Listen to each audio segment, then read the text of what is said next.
함께 기도하겠습니다. 은혜의 주님, 할렐루야 성가대 귀한 찬양 통해 하나님이 우리를 얼마나 사랑하시는지 또 축복하고 있는지 그 음성 듣게 하시니 감사합니다. 주님, 이제 우리가 주님의 말씀을 듣습니다.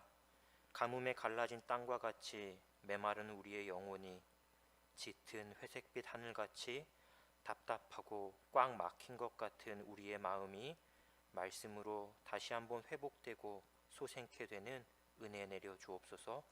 예수 그리스도의 이름으로 기도합니다. 아멘. 할렐루야. 네, 새해 첫 한 주가 지났습니다. 새해 한 주, 첫 번째 한 주간을 은혜 가운데에 또 평안한 가운데에 잘 보내셨습니까? 네. 오늘 예배를 통해서 우리가 하나님의 은혜, 또 우리에게 주시는 평안 회복할 수 있고 또 가득 채워갈 수 있기를 주님의 이름으로 축복합니다. 몇 해 전에 방영된 TV 드라마 중에 나의 아저씨라는 제목의 드라마가 있습니다. 나의 아저씨. 혹시나 못 보신 분들이라면 꼭 한번 보시기 바랍니다. 정말 재밌고 또 여러 가지 우리 삶에 대해서 조금 더 확장하면 우리 신앙에 대해서도 다시 한번 생각할 수 있는 그런 좋은 드라마입니다. 특히나 등장인물들이 서로 나누는 대사 하나하나가 정말 주옥 같은 그런 드라마입니다. 그 가운데에서도 저를 비롯한 많은 사람들이 어느 날 늦은 저녁 남자 여자 주인공이 언덕길을 오르면서 나눴던 그 대화를 가장 어떤 그 명대사, 명장면으로 손꼽는데요. 이런 대사가 있습니다. 드라마 속에 등장하는 남자 주인공은 건축구조사입니다. 건축구조사. 혹시 건축구조사가 어떤 일을 하는 직업인지 아시는 분이 계실까요? 아마 추장로님은 정확하게 잘 아실 거라 생각하지만 저를 비롯한 많은 분들은 건축사, 건축설계사, 건축구조사 다 똑같은 거 아니야? 이렇게 생각하실 것 같은데요. 알아보니 이 세 가지가 다 조금씩 다릅니다. 드라마에 등장하는 이 여자 주인공도 비슷했습니다. 남자 주인공과 같은 회사에 근무하는 계약직 신입사원입니다. 그런데 이 여자 주인공도 건축사와 건축구조사가 정확히 어떤 일을 하는 사람인지 몰랐던 것이죠. 그래서 그 비탈진 언덕길을 오르면서 남자 주인공이 여자 주인공에게 건축사가 어떤 일을 하고 건축구조사가 어떤 일을 하는지에 대해 그 차이점을 설명해 줍니다. 이렇게 말합니다. 건축사는 디자인을 하는 사람이고 구조기술사는 그 디자인대로 건물이 나오려면 어떤 재료로 어떻게 만들어야 하는지, 안전하게 만들 수 있는지 계산하고 또 계산하는 사람이다.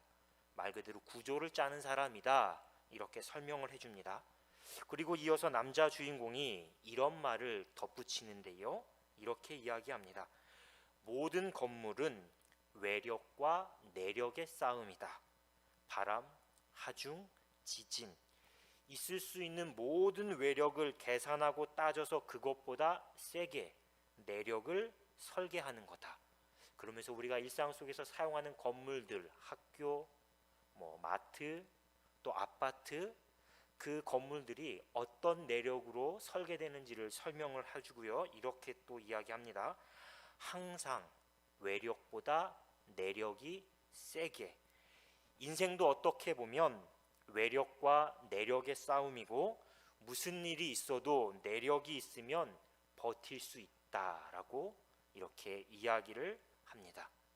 남자 주인공의 말, 인생도 어떻게 보면 외력과 내력의 싸움이다. 그리고 무슨 일이 있어도 내력이 있으면 버틸 수 있다. 이 말이 너무 인상 깊었습니다. 그래서 같은 장면을 계속 반복해서 보고 메모장에다가 대사를 기록해서 꺼내 볼 때도 있었습니다. 그리고 한동안 그렇다면 내 인생의 내력, 나를 지탱하고 지지하고 외부로부터 나를 안전하게 지키는 그 힘은 무엇인가에 대해서 곰곰이 생각해 봤습니다. 여러분은 어떻습니까? 여러분 삶에서 무엇이 수많은 바깥으로부터 닥쳐오는 많은 그 외력부터 여러분을 지지하고 있습니까? 지탱하고 있습니까? 자기 인생의 내력이 무엇이라고 여기며 살아가고 계십니까? 오늘날 많은 사람들이 자신이 소유한 재산이나 업적을 인생의 내력으로 삼습니다. 그것을 신뢰하고 의지해서 살아가지요. 또 안정된 직장을, 건강한 자기 몸, 건강, 사람들의 관계나 인정을 인생의 내력으로 여기면서 살아갑니다. 물론 이 모든 것들은 우리 인생에서 정말 소중한 것이고요, 또 꼭 필요한 것들입니다. 하지만 과연 이런 것들이 우리가 살면서 부딪히는 그 많은 외력으로부터 나를 지켜줄 수 있는 진정한 내력인지는 우리가 곰곰이 생각해 볼 문제입니다. 그리고 오히려 한 번 더 생각하면 이런 것들이야말로 오히려 우리의 삶의 평온함을 흔들고 무너뜨리는 외력으로 작용할 때가 더 많다라는 사실을 우리가 발견할 수가 있습니다. 왜냐하면 우리가 살아가면서 위기다라고 생각하는 그 순간이 바로 앞에서 말한 것들에 조금씩 금이 가기 시작하고 그것들이 흔들리고 무너지는 때이기 때문인 거죠. 생각해 보십시오. 언제 위기라고 느낍니까? 경제적으로 내가 어려움을 겪을 때입니다. 나는 그래도 건강하다고, 아직은 괜찮다고 생각했는데 삐끄덕 건강에 적신호가 켜졌을 때, 그때 위기라고 느끼죠. 인간관계 속에서 상처받고 실망할 때, 그때야말로 우리가 두려움과 불안을 느끼는 때 아닙니까? 우리가 나를 지켜주는 내력이라고 생각했던 그것이 흔들리고 무너질 때 결국 그것이 나를 위기에 빠뜨리는 외력으로 작용하는 것이죠. 그러므로 이런 것들이야말로 우리의 삶의 평온과 행복을 가져다 주는 하나의 필요 조건은 될 수 있지만 진정한 내력은 될 수가 없는 겁니다. 그렇지 않습니까? 그렇다면 우리가 살아가면서 우리 인생의 진정한 내력으로 삼아야 할 것, 그것이 무엇인지 다시금 고민해 봐야 되는 겁니다. 그리고 오늘 이 시간에 저는 우리 성도님들과 오늘 본문 말씀 속에서 이 물음의 답을 함께 찾아보려 합니다. 말씀을 보면 지금 이스라엘 백성은 바벨론의 포로로 끌려와서 생활하고 있습니다. 본문 앞뒤 말씀 보면 그런데 이들은 여전히 눈이 있어도 보지 못하고 귀가 있어도 듣지 못하는 상황입니다. 예루살렘이 함락되었고 멸망했습니다. 바벨론의 포로로 끌려왔습니다. 그런데 이 모든 것들은 자신들의 죄의 결과인데 그것을 깨닫지 못하고 회개하지 못하고 계속 불만을 터뜨립니다. 하나님을 원망하고 있습니다. 그런데 놀라운 사실은 그럼에도 하나님은 이들에게 다시 한번 구원의 손길을 내미신다라는 것입니다. 주전 538년에 하나님은 페르시아의 고레스 왕을 들어서 바벨론을 멸망시켰습니다. 그리고 이스라엘 백성이 다시 예루살렘으로 돌아가서 하나님을 섬길 수 있는 새로운 기회를, 구원의 은혜를 베푸신 것이죠. 하지만 예상과 달리 이스라엘의 백성들은 예루살렘으로 돌아가는 것을 주저했습니다. 망설였습니다. 왜냐하면 비록 포로의 신분이지만 바벨론에서 이미 충분히 삶의 기반을 닦았습니다. 안정된 그런 삶을 꾸리고 있었기 때문이죠. 더욱이 바벨론에서 예루살렘까지 돌아가는 여정도 만만치 않았습니다. 험난했습니다. 그리고 안전하게 돌아간다 할지라도 여전히 예루살렘은 폐허였기 때문에 그곳에서 다시 모든 것을 처음부터 시작해야 한다라는 게 막막했던 것이죠. 그러니 모든 것들이 불확실하고 두려워하고 불안해할 수밖에 없는 상황이었기 때문에 예루살렘으로 돌아가는 것을 주저했던 것입니다. 그런데 그때 하나님께서 이사야 선지자를 통해서 이스라엘 백성을 향해 말씀을 선포하게 하십니다. 오늘 본문 1절과 5절 이렇게 두 번씩이나 하나님은 이스라엘을 향해 너는 두려워하지 말라 이렇게 말씀하십니다. 너는 두려워하지 말라. 이 말씀을 통해서 우리가 살아가면서 두려움과 불안에 사로잡히는 것이 하나님의 뜻이 아님을 분명하게 알 수 있습니다. 하나님은 우리가 두려움과 불안 가운데 사는 것을 원치 않으신다라는 것이죠. 문제는 그런데 우리를 둘러싼 현실이 암담하다라는 것입니다. 현실이 어떻습니까? TV를 틀면 뉴스를 보면 여기저기서 새해 경제 상황이 작년보다 더 좋지 않을 것이다 이런 말들이 무성합니다. 이태원 참사 그리고 얼마 전에 발생했던 방음터널 화재 사건 이런 사건과 사고가 끊이지 않고 있죠. 남북관계는 어떻습니까? 사실 언제 전쟁이 터져도 이상하지 않습니다. 그만큼 남북관계가 악화일로 상태에 놓여 있습니다.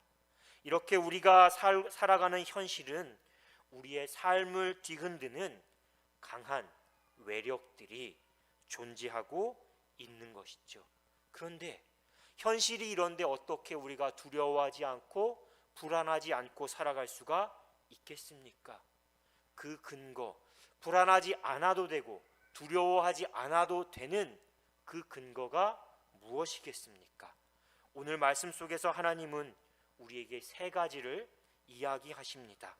하나님께서 우리에게 말씀하시는 이 세 가지가 어떻게 보면 우리를 감싸고 있는 현실의 외력, 그 강한 힘으로부터 우리를 안전하게 지켜주는, 지탱해주는 진정한 내력이라고 할 수 있습니다. 먼저 본문 1절 말씀입니다. 이렇게 말씀하십니다. 야곱아 너를 창조하신 여호와께서 지금 말씀하시느니라. 이스라엘아 너를 지으신 이가 말씀하시느니라. 너는 두려워하지 말라. 내가 너를 구속하였고 너를 지명하여 불렀나니 너는 내 것이라. 하나님은 이스라엘 향해 또 오늘 우리를 향해서 너는 내 것이다 이렇게 말씀하십니다. 하나님이 이렇게 너는 내 것이다 라고 말씀하시는 데는 그만한 이유가 있습니다. 왜냐하면 하나님은 우리를 창조하셨습니다. 우리를 구속하셨습니다. 그리고 한 사람 한 사람을 직접 지명하여서 자녀로 삼으시고 오늘도 우리를 예배의 자리로 초청하신 줄로 믿습니다. 지난 수요일에 누군가 이름을 짓고 그 이름을 부른다는 게 어떠한 의미인지에 대해서 우리가 함께 말씀을 나눴습니다. 이름을 짓는 것, 부르는 것, 단순히 다른 무엇과 구별하기 위해서 하는 행동이 아니라 그것 자체로 이미 특별한 관계를 맺어가기 시작했다. 그 뜻이라는 걸 우리가 확인했습니다. 너는 내 것이라, 너는 내 것이라 이 말씀 역시 하나님께서 단순히 우리에 대한 소유권만을 주장하는 그 말씀이 아닙니다. 너는 내 것이니 내가 너를 책임지겠다. 내가 너를 책임지겠다라는 약속의 말씀입니다. 이것 하나만으로도 우리를 흔드는 강한 외력이 있을지라도 두려워하지 않고 불안에 빠지지 않을 수 있는 분명한 이유가 되지 않겠습니까? 사랑하는 성도 여러분, 마음이 괴롭고 삶이 흔들릴 때 그러므로 이 말씀을 꼭 기억할 수 있기를 축복합니다. 하나님께서 야곱아, 이스라엘아 이렇게 이름을 부르는 그 자리에 자신의 이름을 넣고 천천히 반복해서 묵상하시면서 기억하시기 바랍니다. 마음의 어둠이 사라지고 하나님 주시는 위로와 평안이 우리 가운데 함께 하리라 믿습니다. 우리가 두려움과 불안에 빠지지 않고 살 수 있는 두 번째 근거는 하나님께서 우리와 항상 함께 하시기 때문입니다. 본문 2절 말씀입니다. 내가 물 가운데로 지날 때에 내가 너와 함께 할 것이라. 강을 건널 때에 물이 너를 침몰하지 못할 것이며 내가 불 가운데로 지날 때에 타지도 아니할 것이요 불꽃이 너를 사르지도 못하리니. 2절 말씀 속에 등장하는 물 가운데로 지날 때는 이스라엘이 출애굽을 해서 홍해를 건넌 그 사건을 떠올리게 합니다. 강을 건널 때는 바벨론을 출발해서 예루살렘까지 갈 때 그때 꼭 건너야 하는 유브라데 강을 생각하게 하고요. 마지막 불 가운데로 지날 때는 오래전 그들의 조상들이 출애굽 그 광야 여정을 생각하게 하거나 아니면 바벨론에서 예루살렘으로 갈 때 그들이 경험해야 할 따가운 햇살 또 뜨거운 모래바람 그 광야의 길을 생각하게 합니다. 그러니까 물, 강, 불 이 세 가지 모두가 다 이스라엘이 또 우리가 살아가면서 마주하게 되는 수많은 위험과 위기의 때를 상징하는 것이지요. 그런데 하나님은 그들이 물, 강, 불 지날 때 그 가운데 있을 때 그 순간 그 자리에 고아처럼 그냥 내버려 두지 않겠다라고 말씀하십니다. 오늘 예배의 파송 찬양이 390장입니다. 예수가 거느리시니라는 찬양인데요.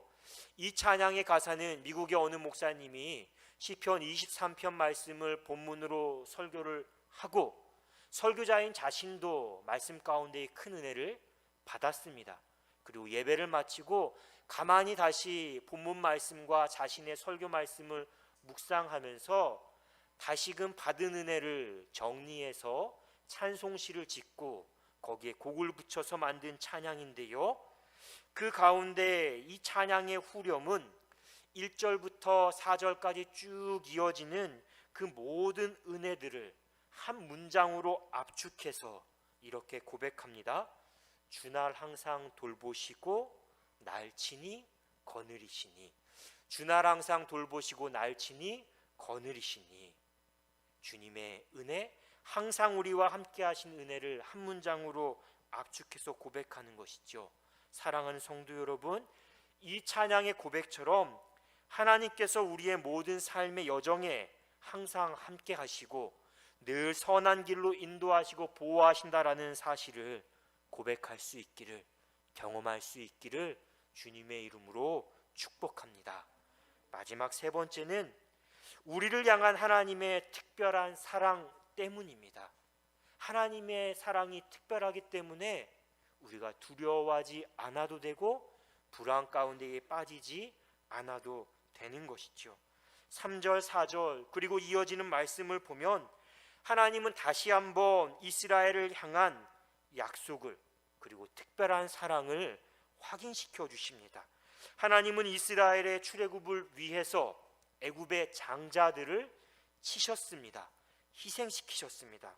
마찬가지로 바벨론으로부터 이스라엘을 구원하기 위해서 고레스 왕에게 하나님은 애굽과 구스와 스바 이 아프리카의 세 나라를 속량물로 내어주십니다. 또 본문 5절 6절 말씀에서는 포로로 붙잡혀 사방으로 흩어졌던 이스라엘 백성들을 한 사람도 빠짐없이 내가 다시 돌아오게 하겠다 말씀하시고요. 그들을 붙잡고 있는 수많은 민족들에게 내 사랑하는 백성들을 내놓아라, 가두어 두지 말라, 내가 명령하겠다 이렇게 말씀하십니다. 이렇게 하나님이 행하시는 데는 이스라엘 백성들을 특별히 사랑하시기 때문입니다. 분명 이스라엘 백성은 하나님을 떠나서 죄악을 범했습니다. 하지만 그 죄 가운데 있는 이스라엘 백성을 하나님은 무엇라 말씀하십니까? 그들을 향해서 내가 너희들이 내 눈에 보배롭고 너무나 존귀하다. 내가 너를 사랑한다. 내가 너를 사랑한다. 두려워하지 말아라. 그렇게 말씀하십니다. 그리고 너희는 내 아들들이다. 내 딸들이다 라고 부르십니다. 이렇게 하나님은 당신께서 택하신 백성을 끝까지 사랑하시는 분이시고 약속하신 말씀을 지키시는 신실하신 하나님이십니다. 하나님은 그리고 그 사랑을 예수님을 통해서 동일하게 우리에게도 베풀어 주셨습니다. 사도 바울은 로마서 5장 8절 말씀에서 주님의 십자가 사건에 대해서 이렇게 정의합니다. 우리가 아직 죄인 되었을 때에 그리스도께서 우리를 위해 죽으심으로 하나님께서 우리에 대한 사랑을 확증하셨느니라. 주님의 십자가는 하나님께서 죄인인 우리를 그 무엇으로도 대신할 수 없을 만큼, 또 어떤 값을 치르더라도 포기하지 않을 만큼, 그만큼 내가 너희를 사랑한다, 그 사랑을 확증하신 사건입니다. 그러니 우리가 얼마나 하나님께 특별한 존재입니까? 이 사실을 꼭 기억하시기 바랍니다. 마지막으로 오늘 이 말씀을 묵상하고 제가 준비하게 된 계기를 우리 성도님들과 함께 나누면서 말씀을 마치려고 하는데요, 2023년을 시작하며 우리 성도님들께 한 해 기도 제목을 적어서 제출해 달라라고 제가 말씀을 드렸습니다. 올해도 많은 성도님들이 한 해 소망 기도 제목을 적어서 제출해 주셨습니다. 모든 기도가 하나님의 뜻 가운데, 은혜 가운데에 성취될 수 있기를, 응답받을 수 있기를 축복합니다. 그 제출해 주신 기도 제목을 제가 한 장 한 장 보면서 그분을 떠올리고 또 기도하면서 이렇게 기도를 하는데요, 그 가운데 한 분께서 기도용지 가득히 자기 가정과 또 자신을 위한 기도 제목을 적으시고 그 기도 제목 가장 아래에 한 문장을 적어주셨습니다. 지난 한 주 내내 그 한 문장이 제게 큰 위로가 되고 또 도전이 되었습니다. 그래서 그 한 문장을 붙잡고 저도 묵상하고 기도하면서 오늘 이렇게 말씀까지 준비하게 되었는데요, 이 문장입니다. 하나님 붙잡으시니 내가 힘이 없어도 끄떡 없습니다. 영광 받으소서. 하나님 붙잡으시니 내가 힘이 없어도 끄떡 없습니다. 영광 받으소서. 그래서 제가 처음에는 이 문장을 설교 제목으로 썼다가 본인의 의사를 묻지 않았기 때문에 너무 부담스러워하실 것 같아서 본문 제목을, 설교 제목을 바꿨는데요, 사랑하는 성도 여러분, 새해가 되었고 새날이 밝았습니다. 하지만 이 새해에도 여전히 우리 삶에는 많은 어려움들이 분명 찾아올 것입니다. 많은 외력들이 우리를 흔들고 무너지게 할지도 모릅니다. 같은 외력에도 쉽게 흔들리고 무너지는 사람이 있는 반면에 똑같은 외력에도 끝까지 견뎌내는 사람이 있습니다. 심지어 사도 바울처럼 내가 사방으로 우겨싸움을 당하고 답답해도 박해를 받고 거꾸러짐을 당하는 그 순간에도 오히려 예수 그리스도의 죽으심을 내 몸으로 체험하고 예수의 생명이 내 삶 가운데에 있음을 나타내는 기회는 사람도 있습니다. 바라기는 우리 모두가 바로 그런 믿음의 사람이 될 수 있기를 축복합니다. 이를 위해서 오늘 우리에게 들려주신 하나님의 말씀을 기억할 수 있기를 소망합니다. 너는 두려워하지 말라. 내가 너를 창조했고 구속했고 너는 내 것이라. 내가 너를 지명하여 불렀다. 너는 내가 보배롭고 존귀하게 여기는 사람이다. 너와 함께 하겠다. 나의 아들이다. 나의 딸들이다. 이 말씀을 우리 인생의 내력으로 삼으시고 이 말씀을 꼭 붙잡으시고 밖에서 어떠한 힘이 우리를 흔들지라도 올 한 해 끄떡없이 굳건하게, 더 견고하게 하나님 영광 높이는 복된 삶 살아갈 수 있기를 주님의 이름으로 축원합니다. 주신 말씀 묵상하며 침묵으로 잠시 기도하겠습니다.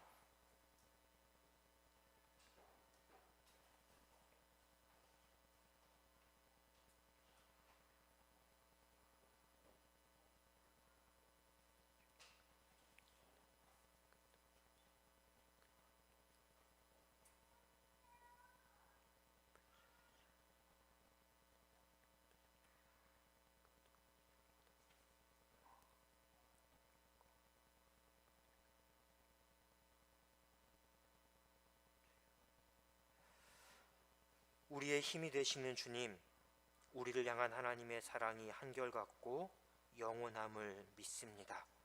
우리가 이 믿음을 모든 삶의 바탕이 되는 믿음으로, 진정한 내력으로 삶게 하옵소서. 예수 그리스도의 이름으로 기도합니다. 아멘.